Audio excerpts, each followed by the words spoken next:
kind of inspired me to want to be like a rapper. Low key, I ain't gonna hold you. I was thinking that. Like, Nah, you got bars though. I can spit a little something. Go ahead.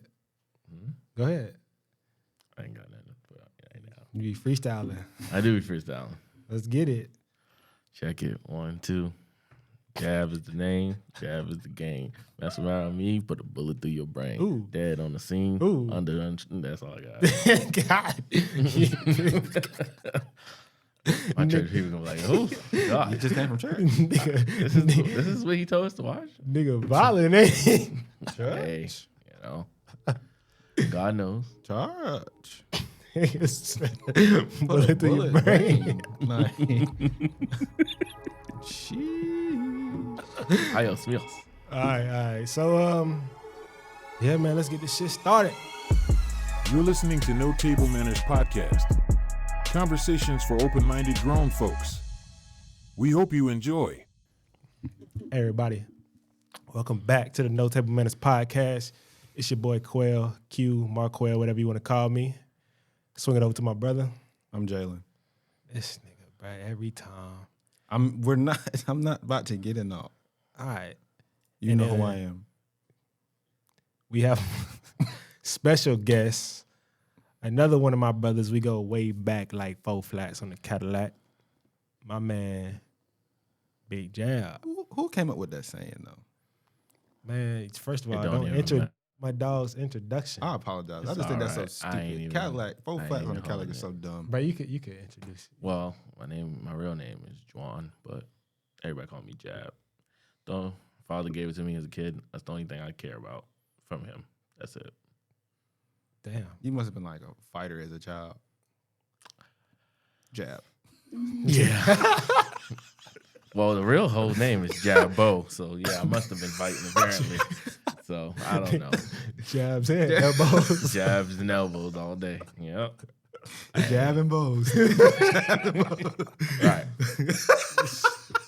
But- I can't even call it. Hey, look though, the good thing about today is, y'all boys, we got the brothers on here, right? Men never really have I guess a safe space to talk. Very true. You said something that I think we're gonna jump right into it. Mm-hmm. You said your pops gave you your name, Juwan, and that's all you care about from him. Well, he gave me the name Jab. Okay. My mom gave me Juwan. Okay. So She he thought she gave was slick, by the way, too. Thinking that she didn't name me after her. Because her name is Joanna. Juwan. Like Joanna, man. Yeah. What's up? So Jab. Okay, so Jab is the only name you said. That's the only thing you got from your pops. Mm-hmm. You said it was some kind of like. Yeah, some animosity. I mean, I forgive him for, not being a part of my life. But So let's talk about we gonna jump right into the first topic of the day is childhood trauma. Talked about your father not being in your life. How do you feel like that affected you as a child? Like, do you think there was any trauma behind that, or what's up with that? there was definitely some trauma emotionally because, when I went to school, I always seen 2-parent homes. Right. Basketball games, football games. Back then, I played football heavy. So I would, celebrate with just my mom. Right. When she showed up. But I felt the type of way like why my father wasn't included or why wasn't he wanting to be a father to me. You know what I mean? So it definitely took an emotional space out of me as a young child to where I acted out, misbehaved, led to suspension, stuff like that. Yeah. Was it, you think it was like you were angry or was it more so you just wanted attention? That's what I was about to say. Thanks. I think it's a little both. I was definitely angry for sure because like why wouldn't you want to be, here for me? And I definitely wanted attention from my father. Yeah. Because I'm a boy being raised by a woman, and she can't teach me everything a man's supposed to do. And we're gonna go back to you and touch on that. Just to interrupt you, of course there's a lot of single mothers today and they disagree with that statement. They think a woman can teach. I know some of them agree with it, but a lot of them disagree with it. They feel like they can teach, a lot of their children or their sons that they can be a man or everything. But it also depends on what the child too. Like you know how they reciprocate that energy from their mom. Like some kids may not get it from their mom like other kids would. Right. How to be a man. Because it's like, how you gonna tell me? I'll say this though. I agree with that statement. Like I don't think a woman can teach her son how to really be a man. Because she don't even know how to be a man. Yeah, no, you can't teach him everything. Yeah, she doesn't even know how to. Now she can teach. She can put him on the right path for him to find that once either he gets a mentor or studies that on his own. But I don't think she can instill everything that a man, I guess is the epitome of a man. I don't think she can instill that into her son. I think she can mold him. Oh yeah, sure. To the perfect man that she thinks that he can be. Right. Sure. But she can't necessarily teach you how to be a man. For sure. I agree with that. So, I mean, continue. You said it was anger, a little bit of both anger and attention, of course. Well, let's just go to the beginning. Right. So, I was born in a toxic situation off the jump. Okay. So, just a little feedback. I don't care about talking about my personal.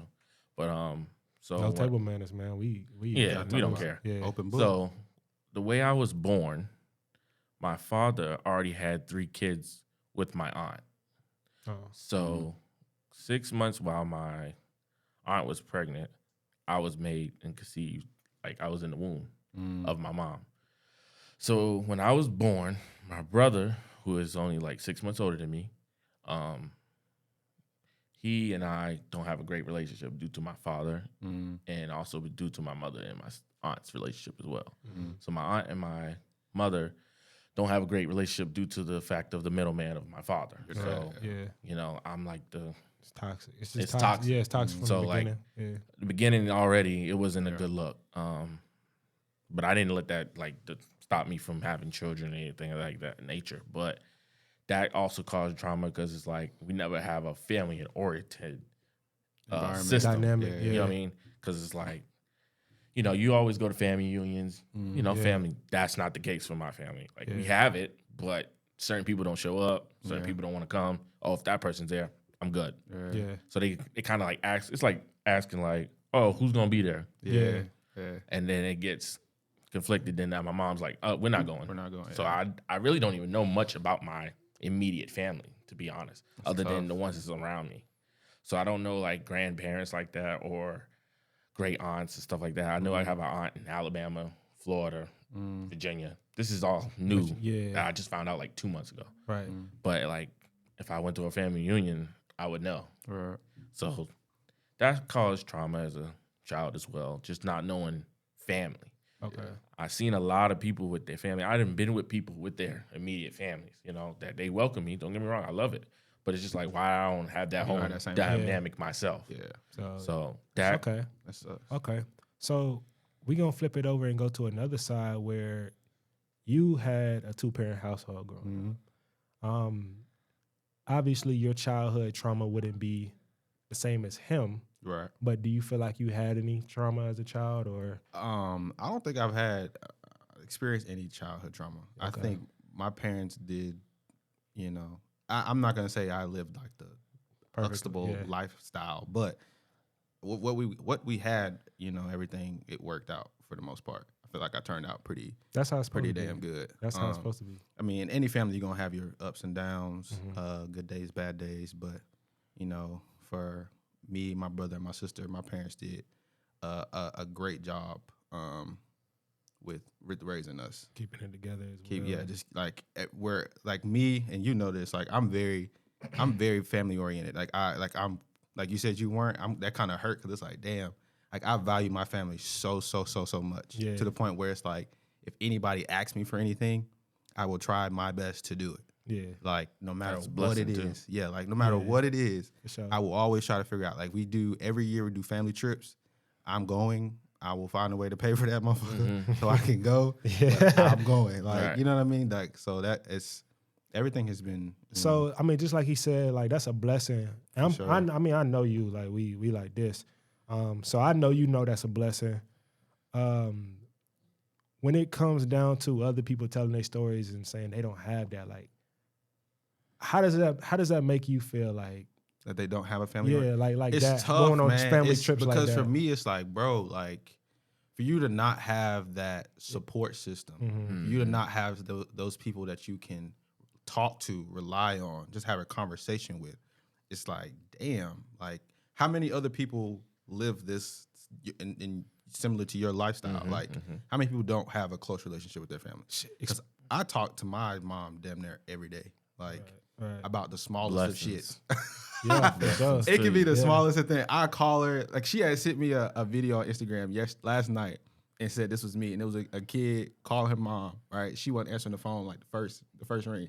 So in his mind, he like, what the hell is she doing? Like she's supposed to be answering the phone. I could be dying right now. Like I got to a car accident, and then she'll answer, and I'm like, why you answer the phone? And she like, cause I'm cooking. I'm like, oh, what you cook? But like that type of shit, like I love that. Like I just called my grandma the other day. Like, what we doing for Easter? Like, what you cooking for Easter? Yeah, it's a blessing. I cherish that, and for people who don't have that, it's kind of like, damn, I don't like it's tough, man, to have to hear that you don't have that tight knit relationship, not even with your dad, but I'm assuming you and your mom are probably talking every now and then. We used to. That's a whole nother story too. Like it's a blessing to hear that from me. Like that's what I heard a lot and seen as well. 2-parent household. That's the goal to create. It's a blessing in disguise though, because I mean it molded me for my family because I'll do anything for them. You know what I mean? So I actually don't look at it as like a bad thing. Yeah. I look at it as a good thing. I turned it into a good thing. Yeah. So I'm not ashamed of it or anything. As a kid, yes, I was, but now, no. Yeah, you learn from that. That's a good thing too for you to be able to learn from it and try to change the dynamic of your situation so your kids will never have to experience not having you around. Yeah, just breaking that curse, that mold. So okay, and for me, crazily, it's like I'm actually in between both of y'all. So I didn't have both of my parents in the same household until I was about 3 or 4, maybe, is when they got a divorce. They split. But one thing that honestly, growing up as a kid, that I believed for a very long time, I'm going to say probably about maybe 15, 16 years old, I thought I was the reason that my parents split up. Yeah, so my dad, he was always the more lenient one, the more understanding one. Like, he's not going to raise his voice. It's like, yo, like, let him be a kid. He going to learn, like, stuff like that. My mom was more so, oh, you about to get your butt whooped, yelling, raising her voice, things of that nature. So one day, I'm sitting on the couch again. I'm 4 or 5 years old. I'm watching TV and watching Mortal Kombat. Actually, I remember it vividly. Watching Mortal Kombat, and then Johnny Cage said something about opening up a can of whoop ass or something like that. And I said it. And then my mom was like, what did you just say? And she trying to whoop me. So she's more the disciplinarian. Yeah. No. I ain't gonna say that. My dad definitely is disciplined as well, but he's more understanding. Lenient. He's more understanding. Gotcha. But they both played a discipline role. But my dad was like, nah, like, relax. Like, he just a kid watching TV, repeating what he said. Like, tell him, like, that's not what you're supposed to say. And they got in a little argument, and then he left, and that was the last time my mom and my dad was in the same crib together. Wow. So 4 or 5 years old, I'm like, dang, it was my fault. Yeah. That they got a divorce. You know what I'm saying? I thought it was my fault, but of course, when I got older, I learned that it wasn't my fault that happened, which is that so happened to happen like in that time. Yeah, it was definitely something that was building up. For sure. But my mom, she raised me from that point on by herself up until about my 7th grade year. So it was me, my brother, and my sister, my older brother, my younger sister. And I didn't have the worst childhood growing up, not at all, but it wasn't all, rainbows and cookies. Like, my mom provided the necessities, but, we didn't get all the nice clothes and all the new shoes and have all the money in the world. Like, we just survived. Right. Like, she did enough to where we can survive. Get by. Get by, things of that nature. We didn't have It wasn't it was no family vacations like that. There was one time she took us to Disney World, but it was one time. All right, still ain't been. I'm telling Well, you. I'm from Florida, though. I'm from Florida. That's a good point. So Disney You are World is from only Florida. like 2-3 hours away from where I was at. That's all right. That's a fact. But it's just like Carowinds. Not just like Carowinds. Right, I was say let's correct that. I ain't Nothing Carowinds. Walt Disney's nowhere. No But- Carowinds. But watching my mom, like again, my mom was the one, she yelled all the time, right? Growing up, elementary school, I probably got a whooping damn near every day. Every day. Not saying that she abused me. It was my fault. I was bad as fuck. And I was bad because it was like attention. Like it was my mom, she worked 2-3 jobs while also being in school, raising 3 kids by herself. And all credit to my mama. I see a lot of women today, single mothers today, like they just be on social media doing whatever. Their kids be with whoever. And my mom, if she ever did anything, she kept it respectful and hid stuff from her kids. She didn't try to she literally made sure her priorities were handled before she had her fun. And if she did have fun, she made sure that we were either in bed, we had a babysitter, or it was just like she handled her business for real. And like there's one story. This is what really sticks in my head when I think about when I was going through it. I didn't understand, but when I got older, because I'm a single dad now, right, with 1 child, she had 3. This story right here in my head, I don't even know if she remembers this, but I knew how to ride a bike, but she didn't want me riding a bike early in the morning to go to school and stuff. So she had a bike. My brother had a bike. He know how to ride. He's 4 years older than me. Every morning we go to the city bus. So we ride the bus from the apartment complex to the city bus. She had her mountain bike. My sister sat on the seat. I sat on her handlebars while she rides the bike to the bus stop. Wow. To go to work. I'm talking about it's still dark outside, bro, like 5, 6 in the morning. Before she goes to work, before I go to school. My brother riding his bike as well. So she got all 3 of her kids riding to the city bus in order for us to go to school and her to go to work. That's crazy. It gives me that what's that movie? Pursuit of Happiness? Yeah. That's my favorite movie. But like, of course, going through that, I'm like, what? Going through that as a kid, I'm in first grade at that time. Going through that as a kid, I'm just like, it's regular. It's my life.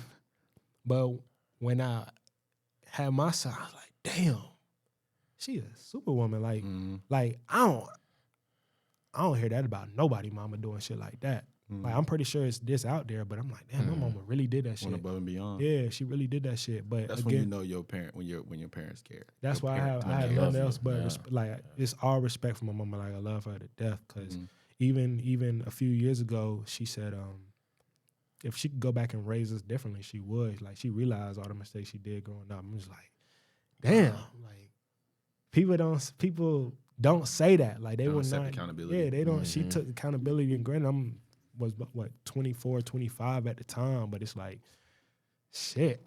Like I mean, that's still amazing that she can acknowledge, especially because I was bad as fuck, bro. When I say I was bad, like I was bad, bro, like hella bad, and it was for pretty much attention. Like again, my mama, she worked all the time, so yeah, I made straight A's though. Like I was the smartest kid in the room, but I was also the baddest. Right. Yeah, so that I know and that's teachers, the worst. That's the worst combination. Worst combination because you can't really fault. You can't from the teacher's standpoint. Like, what the fuck do I say? Like he can't say shit. He's acing my courses, but he's just bad. Like, what can I really? How can we? And then you get home and your mom was like, your teacher called me. She said you're doing good in class, but you acting out. You acting out. Oh, she knew I was doing good in class. She knew. She already knew. But the teachers that actually like gave me attention, that was like I was the teacher's pet. I didn't act up in their class. So it was the attention, like you said. Yeah, it was attention. So it was as long as they strictly gave you attention. that extra attention, you was good. You gave me attention because it was so point to where I was so smart. I knew I was smart. Teachers didn't let me raise my hand no more. Let other kids answer. I'm just like, man, they taking too slow. Right, Like, too long. Yeah. what the fuck are we doing? What the fuck are we doing? Next subject. Yeah, right. I'm finishing my work in 2 minutes, and I gotta wait on everybody else and be quiet.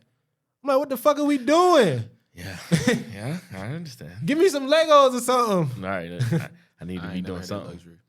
No. I ain't had that luxury. No. I was a class clown. I wasn't doing shit.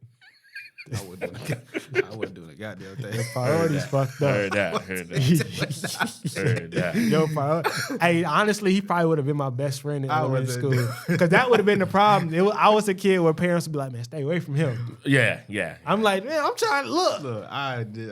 Moms be like, yeah. All my, You don't need to be with him. I was in the Give same me boat. your work, bro. In the same boat. I was in the same boat. Like I would get my work done. But it was gonna take some time. I got to act out. Right, I got to show off first. Yeah, I need y'all to see me. First, let me show you something. I'm gonna get done. All my progress reports will be like, Jalen is great at his work, but he don't know how to be quiet. Like, no, bitch, you gonna hear what I got to say. Right. I got something to tell her. Okay, I got you. So I'm gonna just say, let me bring these back up. Childhood trauma. So that kind of goes into, I guess, of course, a lot of people don't recognize what they went through as a child affected who they are today. How do you think it affected you as a man today, and how you cope with certain things? And first of all, let me ask this for everybody. On a scale of 1 to 10, how do you feel your mental health is right now? And where do we get this from? Where did I get this from? Because I want to pay homage to it. I say a 7. A 7? I had to look it up. I don't remember. It was a podcast though. Yeah, it definitely. Because I matured from high school. I would say when I was in high school, I was at a low mental health standpoint. Right. Just because I was dealing with so many things. Like playing for East Meck took a toll on me. I hear a lot of people say that. Bruh. I'm not faulting Coach Group for it, but I'm just faulting like just the aspect of what I had to do situation to get on the team and dealing with it at home. Like I would run a mile before and after practice. Nobody even knew that. Yeah. He would come get me. We run. I practice. Run again. I'm walking home at night by myself. Didn't I say that shit? Didn't I say? I said that shit by myself. Same shit. My mother wouldn't call me, wouldn't check on me. Nothing. I'm just walking home middle of the night. Anything could happen. And it's wintertime, bro. And we just got done sweating. And mind you, I'm from Boston. I just moved here, so like I'm thinking this weather's okay. So I'm not even wearing a jacket home. I'm just walking, short shirt, book bag. Shit. I'm to the crib. I'm walking from Monroe Road to Rama Road, using back cuts, through a little bridge, little waters, whatever. So like, it is a mental thing. Like my mom don't even care enough to even just say like, "Hey, are you okay?" It's not even. It wasn't even just the home stuff too. It was the coaches. It was like, yo, like y'all know my situation. Like, I can't get a ride. Yeah, damn. You can't take me home. You can't give me a ride. You want me to run extra? Granted, I'm grateful for it because I lost a lot of weight. But it's just like, wow. All right, coach. Yeah. All right, have a good. See you tomorrow. Now you see why I left though. It was like, see you tomorrow. They built us like we built for real. Like why you? They gave us some heart. Like, it was like, can I get a? I gotta say out my mouth that I need a ride. Like you can't crazy. Visually, like you can see I'm walking. You're driving by me. Damn. Honking your horn. Saying see you tomorrow. You know what I mean? Damn. And I'm just like, okay. My legs dead as shit. Right. Damn. Charlie horses on the way to the house. Craziness. Damn. But you a 7. Yes. I mean, I managed to make it. I mean, hey. We made it. I mean, I made it. I'm sorry. Hey, bro. Where you at? On a scale of 1 to 10? I got lucky. Boy, okay. It came from the podcast the football. I know that. I know what it is. I just can't think of the name. I don't watch it no more. Because all I'm thinking is no table manners. Yeah, right. I don't know the name no more. 1 to 10, I say I'm a good 7.5. Good 7.5. Good 7.5. So I think I'm about an 8.5. Like I'm the best I've ever been in my life since I was a kid. Mentally. Yeah. We'll touch on it, but mentally, I think I'm the best. I'm for sure the best I've ever been, bro. Because I mean, you know this. I don't know if you do, but I've dealt with surviving. I ain't gonna say it happened, but suicide, bro, extreme depression, and getting through all that and where I am today, bro, it's like I'm solid. Well, a lot of men are depressed. Due to our masculinity.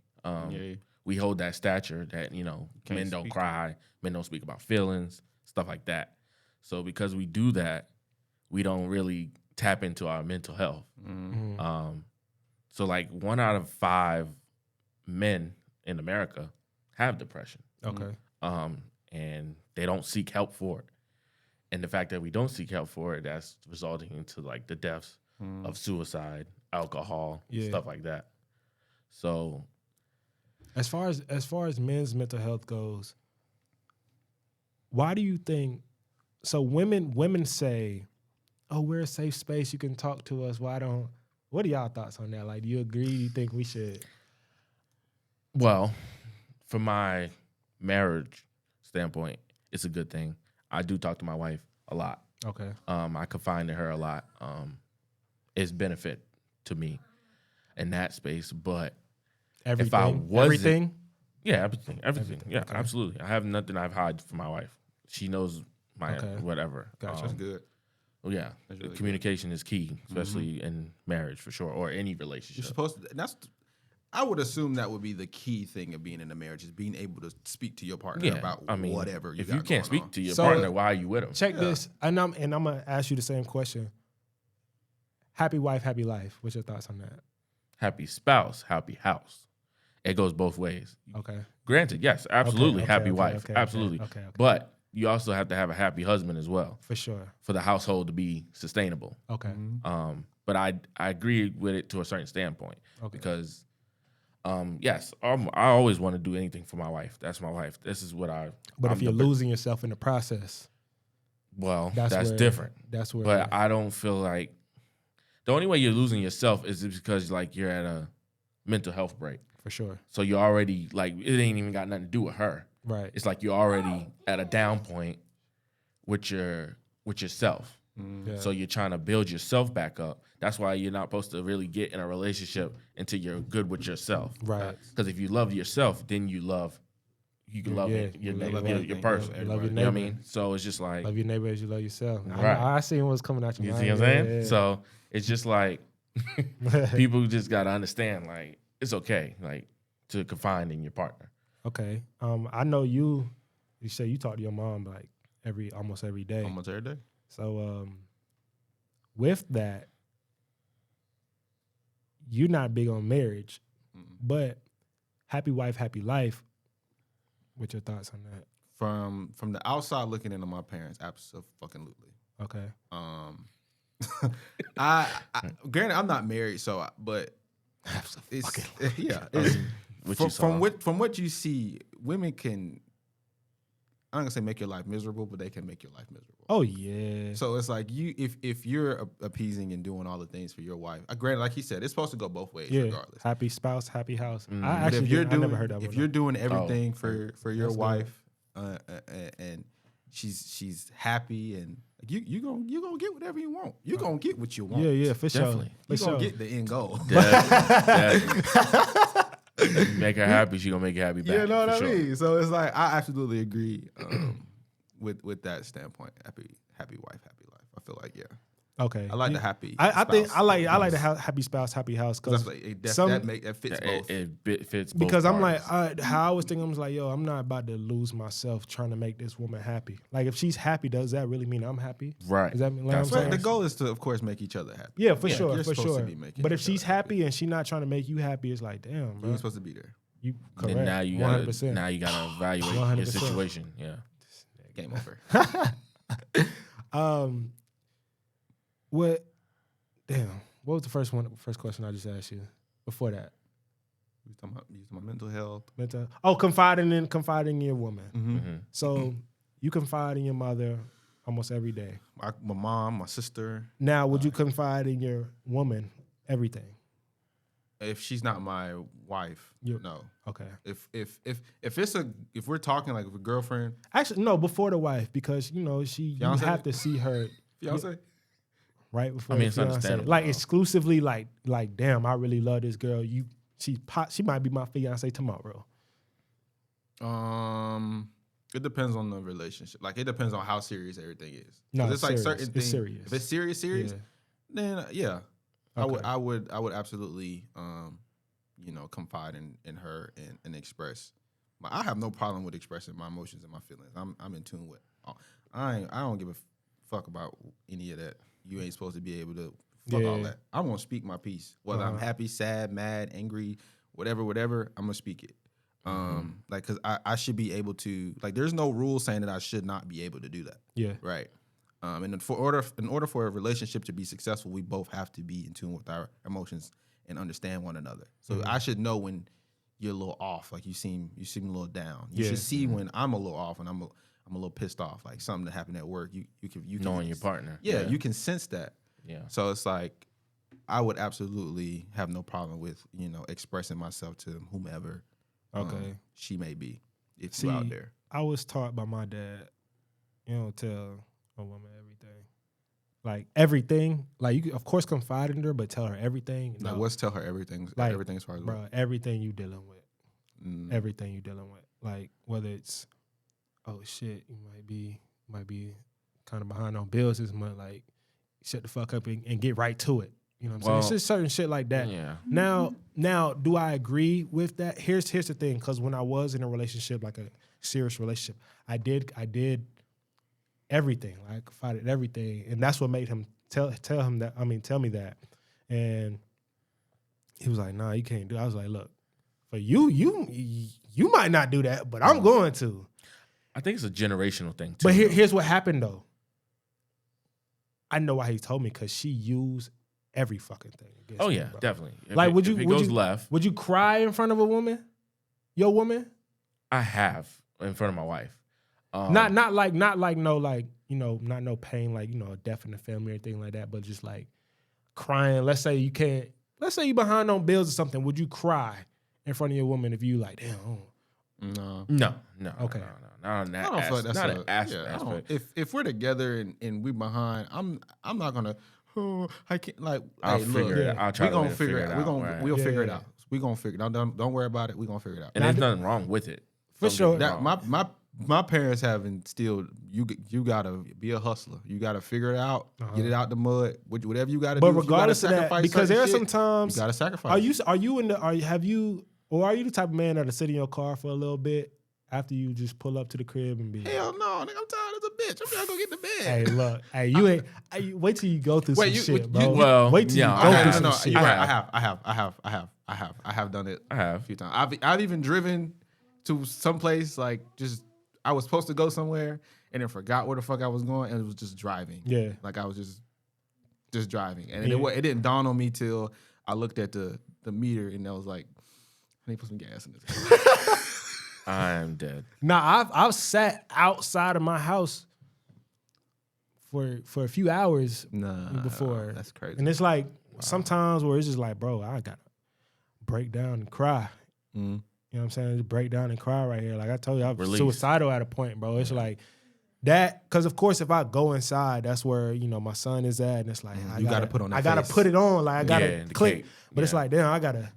The long time. Yeah, I can't let nobody. I'm in my own. Let me be in my own thoughts right now, and let me just sit that. here. I can attest to wholeheartedly, because anytime that I'm like, I overthink a lot of shit for no reason. Like it could be the smallest of shit, and I just sit and overthink, and then my brain is like, I start to tire myself out from overthinking so fucking much. So there hasn't been a time where I sat in my car before just thinking about like random shit, like just sitting there, like why? Like I don't really. Yeah, especially asking the question, why me? Yeah, like damn, what the hell going on? I'm not even. I'm past that though. I'm past that why me though. It's like shit. Anytime something come up now, I'll be like, I'm built for this shit. Yeah. I'm built for this shit. Like, let's get it. Oh, you throwing something else my way? Shit, let's get it. It's not happening to you. It's happening for you. Yeah. I mean, it's a lesson. All right, that's all. Okay.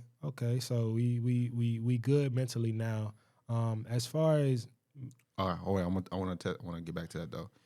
You said what you said your rating was 8? About Eight about and a half. eight. Well, you said and a yours half, is a 7. Mine's a So 7. what would get y'all to a 10? You know what? I feel like I was gonna ask that and I forgot all about it. I appreciate that. That's my boy right there. We locked in. I don't know. Well, let me tell you this. So my recent change of church has actually brought me up with my mental health. Being more closer to God. I'm not the holiest person in the world, not even close. Nobody's perfect. I appreciate you saying that. Yeah, but He's be out here faking. oh boy, do they? But I think me understanding things that I didn't learn from other churches, like actually learning to like not let things get to me, just let God handle it, has built my mental up. If that makes sense. Yeah. For sure. I like as soon as I step foot in this church that I go to now, the Latter-day Saints, I felt home. I felt at peace. When I got baptized, I felt like something lifted off of me. That's how it's supposed to feel. Like a weight lifted off of me. Yeah. So I don't think nobody can be at a 10, in my personal opinion. Because there's always think so. This is my opinion. Okay, got you. I think because you need that extra room to still improve. So you probably can get to a 9. 9.8. Maybe 9.5. 9.8. 9.9. 9.8 is extreme. 9.99. Right. You know what I mean? Okay, but check this though. So Okay, so you think nobody get 10 on the mental health standpoint, right? mm-hmm. Do you think Jesus was at a 10? No, I don't think so because he dealt with so much. Oh no, he definitely dealt with a lot. But the So way much. it's the way you handle it. It's not about what you. Well, do, yeah, it's the about way he you handled handle it was, he handled it the way he could because God gave him, whatever he gave him at that point. But I don't think he was at a 10. Okay. I think he's at a 9.5. 9.8. He probably 9.7. He might have been the 9.9. No, I think he was that like a. For me, I think he was the 10. Like Okay. people like him, Gandhi, Mm-hmm. probably Dr. Sebi, Dr. Sebi. Sebi, Sebi, yeah. Yeah. Whatever. But, maybe Bob yeah, Marley, maybe Maybe. like. I think That's debatable. yeah, it's. I mean, 'Cause I said maybe. I don't really know. Bob Marley was in tune with himself for sure. But if you gotta But smoke to do it, I don't know if you really in tune with yourself. I mean, I've heard if you smoking though, it gets you more into It get- it. yeah, it's, do get you but it's intellectual more for about sure. being in tune with yourself. It's being in tune with the world as well. Yeah, but I'm saying like Being- they said he didn't do that unless he had smoked. Got you. So Okay, if that's he didn't understandable. smoke, you wouldn't hear nothing from him. He was mute. So for him to come out his shell, he had to do that. Yeah, when yeah, they yeah. get off that Okay. gas. Off that gas. Nah, that was trash back then though. I don't know about Bob. I think I don't know. Bob might have the Bob real might have deal. that I ain't gonna shit. hold you. Boy, had that shit that had you getting with the shakies. Yeah, looking. Yeah, But me, I think to get me to that 10, I think it has to do with my goals. Like once I reach my set goals, that's where I'm like I'm straight. Like once I have my generational wealth set up to the way I have it planned out, once that comes to fruition, I'm just like shit. I can't ask for nothing else. I'm good. I'm well, solid. in that aspect, yes, I agree with that. I can agree Yeah, with that. If that's you a get great all point. your goals done, then yeah, you should definitely be at a 10. But I think, and that's why I think Jesus was at 10, because I think he accomplished what he came here to do. Because when he was dying on the cross, Not necessarily, he did. because He the lamb. but his goal was to get everybody to follow him. Was it though? Initially, yes, but not. I mean, that wasn't the result. But clearly. but how do you know that was his goal? I think his goal was to just be the sacrifice and make it easier. Hey, look, because before him, what do we had to do? We had to sacrifice a lamb and all that good stuff. But now we don't got to do that no more. According to that scripture, according to that scripture, yeah, according to the Bible. yeah. I don't know whether the Bible is true or not. That's up to whatever you For believe interpretation. in. Yeah, that's whatever you believe in. Yeah. That's, yeah. But me personally, I'm thinking Jesus like, yo, he came here to be the ultimate sacrifice, so that way we can get to God through him. Right. So, and that's what he did.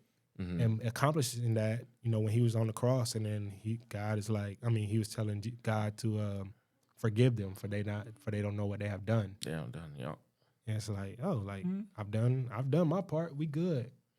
Well, in that case, then, yeah, I can agree with that. But in that case, as far as like us, I'm gonna touch on this because we don't got a lot of time left. I'm gonna just go right into it before I don't know if we can get to our third topic, but depression and suicide. I'm gonna say this because when I was going through it, I was extremely depressed after my son's mother and I had broke up. Of course, I said in the first episode like it was my fuck up, but I tried everything to get that woman back, bro. Like, and then I cried every single day for a year straight. No exaggeration. From August 2017 to August 2018, nigga, every day tears were coming out my eyes. Either wanting to get this woman back, and it wasn't even the fact that I felt like she was the best woman in the world. It was like I loved her so much. You cherished her. I cherished her, bro. Dang, I'm slacking. Well, how you say you slacking? I ain't gonna hold you. When me and her broke up, I cried the first month, and then I was like, all right, I get up. On to the next. But it was you can't just sit here. It ain't gonna work out. I still tried even when I met my wife. You know what I mean? I still tried. I was mingling, with different women or whatever. But I had to realize like that ain't it. Yeah. Oh yeah. Of course you once you realize that. But for me, and then I was left with, I had our son. I'm an entrepreneur, so not only am I a single dad, I'm an entrepreneur, and it was like, damn, these are two tough things to juggle at once. Yeah, that's very two tough stressful. things. So it's like, fuck. I was just so. Of course, when I had her help, it made things a lot easier. So now it's like, not only am I a single dad, but I also can make the same amount of money I used to make when I had that help. So again, the question is, why me? I'm a good man. First episode, I'm a good man. All I'm trying to do is provide for my family. So at the very least, I fucked up. I know I fucked up. Come on, like this should have never happened again. And it wasn't even because our breakup was, we had a conversation where, hey, we could get this one last go round, or we could just stop it right now. I had to sit about it and think. I talked to my homeboy, and it was like, hey, I text him like, we debating on if we should move forward or not. He was like, bro, just go ahead. Like, how you feeling? Like, well, go ahead and just move forward with it. Like, give your all one last time. So I just clicked something in my brain. I bet I'm gonna give it my all one last time. She agreed to it as well. But after we had that agreement, a week later, she just was like doing her own thing. I'm like, change. Yeah. I'm like, what the fuck? Why didn't you just leave? Like, we were good with parting ways. Like, once I clicked my brain to just really pour into you, now you breaking me. Like, when I say she broke me, bro, she fucking broke me. And that's the thing people don't realize what a woman can do to a man. Yeah, she broke me, bro. I'm talking about I did some shit where I couldn't, definitely not proud of, like, just trying to get her back, just wanting to just like, like, I really had to look in the mirror like, bro, you're not you. I lost myself, bro. I'm like, you're not you. Like, I was just extremely depressed, and then again, like I said, suicidal. And there's this one thing where that got me past the suicidal stage. So, I have the letters, like the suicide notes and everything. So I was up one night. I didn't sleep the whole night. I was like, fuck it, bro. I'm gonna just do it, bro. I'm tired. Like, I'm just tired, bro. Like, I was like, okay, she's not listening to anything I have to say. I'm telling her, like, yo, I understand, like, you want to break up, but you're going about it the wrong way. Like, if you want to break up, don't just start doing this, that, and the third. I see where your life is headed. Like, I love you so much. You don't got to get back with me, but just don't be single like that, right? Right. And I was just like, she just didn't. Granted, I was telling her the right stuff, but I wasn't the person she needed to hear it from. At that point, right, she's gonna make it seem like it's controlling. Yeah, at that point, she already got me tuned out, and I'm just like, damn. So she guarded. Yeah, so I'm calling her uncle. I'm telling him like, hey, just watch over her for me, because I know I fucked up, but somebody watch over her for me, please. Like, keep her protected. Gotcha. And that night, it was just like, all right, since she don't want to listen to me, I think it'll click for her if I'm not here. If I die, I think it'll click for her. I think she'll finally pay attention, you know, if I die. Mm-hmm. So I was like, well, shit, all right, let's make it happen then. That's what it's gonna be. So I wrote all my suicide notes. I wrote one to her. I wrote one to my brother, my sister, my mom, and I wrote one to Malachi, my son. Like it's 5-6 different notes, all of mine. I still got them. Still got the notebook. I called her like 5 in the morning, telling her like, and I read her. I started reading hers to it. I was like, she was like, wait, what you doing? We're like, what are you saying? I was like, nah, you don't want to listen. This is what it is. Like, I already made up my mind. So crazy thing is, she called the police. I'm in Atlanta at this point. I'm at my mama crib. She called the police in Atlanta. Police come to the door. I'm like, what the fuck? Like, she on the phone with me 30 minutes. I'm like, what the hell? Police come to the door. Hey, you talking about suicide? I don't know what you talking about. She crazy. She tripping. Mm-hmm. She tripping. That ain't real. I don't know what she talking about. Mm-hmm. They leave. They did a little assessment. I'm good. They leave. They do their thing. After that, I tell my sister, I said, hey, watch my son real quick, because I went to the gun range like a few days earlier, and I learned that in Georgia, all you got to do is have a Georgia resident, a Georgia ID, and be over 18, you can get a gun. Mm-hmm. So I was like, shit, I might just go to the gun range and buy a gun. Right. And I was telling my sister, I said, hey, watch, can you watch him for me real quick? So I'll be back 2 hours. All I did was I was going to get my ID from the DMV, whatever it's called down there. And it was open. It's like a Tuesday or a Wednesday. Shit's wide open. But the place where you get your ID, that one little section in the whole building that's full of people was closed for that day. Mm. I'm like, I'm talking to everybody. Like, yo, is there any way I get it? Like, nah, that part right there you can't get. Like, you need to renew your car insurance. Not your car insurance, your car registration, da da da. Everything. You can do literally everything except getting your ID on that day. Mm. And I'm just like, what the fuck? All right, bet. So I leave. That was a sign. Had to be, bro. Had to be. Sign. Whether I believe in God or not. Up. Whether I believe it was open the next day. I was like, shit, I'll come tomorrow. But then I talked to my brother, and like my brother was the only person I told at that point. And he was just like, just do what you got to do every single day to survive. So if you feel like you got to sleep all day to survive that day, do it. If you got to go to the basketball court that day, do it. If you got to just do whatever you got to do to survive that day, do it that day. Mm. And after that day, I didn't feel like I needed to go I was like, shit, I wasn't suicidal the next day. Right. So I didn't go get my ID. And then once I got over that, I was like, shit, I just made a promise to myself. Like, I prayed to God. I was like, shit, all right, bet I'll make a promise. I ain't never going to get I'm never going to get that low. Never going to get like that. I can be hella depressed, but I'm not going to get that low. Right. Like, it's not going to happen. Right. I'm going to find a way out of it. And that's how I got past it. And over time, I just kept building myself up. And yeah, we here now. Like I said, I'm at an 8.5. I'm good. I'm better than I've ever been. Like, from that to an 8.5 is pretty damn good, if you ask me. Yeah, that's goddamn great. Yeah. Yeah. That's a crazy story, actually. I actually never heard that story from you. And I'm actually amazed. And that you're still here, you're still kicking, being the best father you can to your son. You're scratching and shit when we hoop, and you be doing all that. But it's stories like that is not.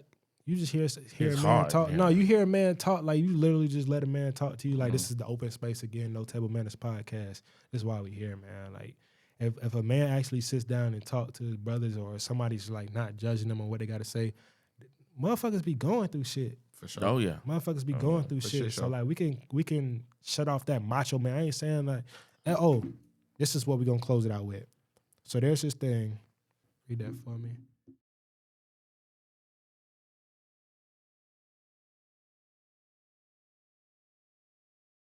you deserve a good hug, not just because you're sad or going through something, but because you are loved.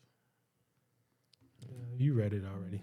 Tell me, getting a hug from another man, what does that do anything for you? No, don't touch No. All right. I mean, no disrespect. No, it's Like, no disrespect. yeah, I want to it's say this the- to the women out there that actually think that. It's like, look. I mean, I dapped the nigga. I mean, Yeah, I dap you up, and it's like the side, the one hand dap, and then to the hug. But that right there honestly doesn't do much for me. It's just like, yo, like, you're a grown. What is a grown man hugging me? Now, granted, my pawpaw, or That's understandable. probably that's it. You know, But see, I wouldn't know that. Or if you got I don't have that dynamic of yeah. Yeah, If I you not got get like a military friend you ain't seen in about 10, 15 years. Yeah, I mean, then that's no, understandable. I've seen but a lot of that's those- like happiness. That ain't got nothing to do with like, but just like random love, hug, like, random like a little hug. like you need a hug. Like, give me. It's like Yeah. no, don't, bro. Like don't hug me. I don't yeah, even like we- my brother be hugging me. we solid. Like I don't mind the hug. well, what if you're going through like a death or something? No, that's Yeah, that's that's different. That's how they give you a hug. consoling. Yeah, but yeah, she that's said just understandable. or the post said just for the sake of like your love. Like It's right now, we all just get up and start hugging. Like, Yeah, bro. We ain't like, do that all shit. this shit. Get your glass on me. Yeah. On phone and gray. I ain't doing that shit. Phone Yeah. and gray. So women, if y'all think that kind of Okay. it don't do nothing for us. I mean, It- yeah, that's not it. like that ain't now if y'all want to come up to a man and just be like and show us that you give us a nice hug and show us that we're loved Yeah. from y'all, that's a different story. That's great. But us hugging each other in that aspect, it's like we all right. We Maybe, good. and it could be a cultural thing, but True. I Could don't. We good though. Yeah, I don't particularly enjoy. Don't touch me. I know you love me based off your actions. That's a fact. You ain't gotta hug me. You ain't As long as we can talk, I'm good. Yeah, Like, we good. I'm So better you with active that. service for That's a your good- love language? We'll do that. Well, We'll do that. yeah, another day. we'll hop in there. We'll hop Yeah, in we there. gonna But get we're on gonna end it right there. That was a great episode, man. But again, end of episode 2. I appreciate everybody tuning in. This was fun. This was good. Fun. Appreciate you. You good? I We appreciate y'all you. welcoming me. Appreciate you you, coming man. up here, having a conversation with the crew. This was fun. Definitely. Guys. You're We out this motherfucker. Oh, the podcast. I Am Athlete. I Am Athlete. That's what it was. I got the rating your mental health from Yeah. I Am Athlete. Shout out to them. I Am Athlete. It was some good episodes on that. But anyways, what's your saying? What's saying? Keep God in your Oh, life. that's Drewski. I know that's Juicy. Keep God in your life, fuck nigga. And we out this Wowzers. motherfucker. You're listening to No Table Manners Podcast. Conversations for open-minded grown folks. We hope you enjoy.